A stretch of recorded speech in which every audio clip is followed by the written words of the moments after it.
lagi dengan Miss Rani di pertemuan kedua. Pada pertemuan kali ini kita akan membahas materi mengenai periodisasi. Nah, untuk lebih jelasnya silahkan persiapkan lebih dahulu buku paket kalian dan buku catatan kalian masing-masing. Kemudian perhatikan video Miss berikut ini.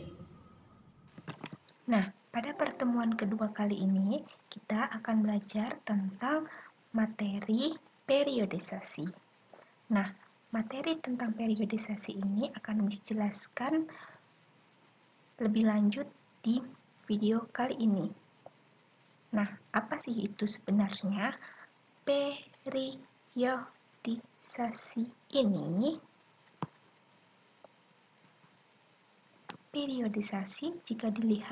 jika kalian lihat tulisan periodisasi berikut, berasal dari kata periode yang artinya masa. Jadi, periodisasi merupakan pembagian masa atau zaman sejarah. Jadi, kenapa dilakukan periodisasi ini atau dibagi pembagian masa ini? Karena cerita sejarah ini sangat panjang sehingga para ahli perlu melakukan periodisasi ini untuk memperjelas cerita-cerita sejarah. Jadi dilakukanlah pembagian masa atau zaman sejarah ini. Nah, komponen periodisasi itu ada dua. Yang pertama, kronologi. Jadi, dalam periodisasi ini harus urut waktunya, yaitu peristiwanya harus urut terjadinya, karena harus sesuai dengan waktu terjadinya peristiwa. Lalu yang kedua adalah kronik. Jadi, dalam periodisasi ini harus berdasarkan sumber tertulis. Ingat ya, sumber tertulis.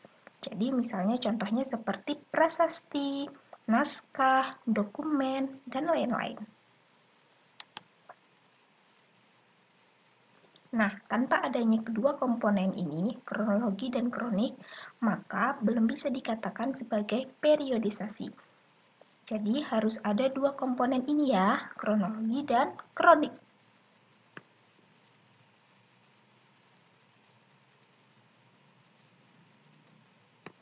Lalu, fungsi dari periodisasi ini adalah mengelompokkan peristiwa berdasarkan waktu terjadinya.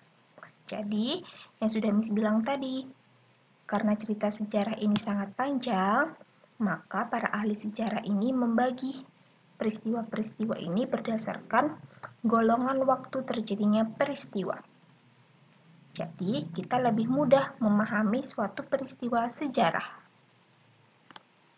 Contohnya, nah, jika kita akan menceritakan sejarah kita dari bayi hingga saat ini kita dewasa, tentunya banyak sekali peristiwa-peristiwa yang terjadi kan? Nah, untuk lebih mudahnya, makanya dilakukanlah periodisasi. Contohnya, peristiwa kita pada masa bayi, masa anak-anak, masa remaja, masa dewasa, dan masa lansia.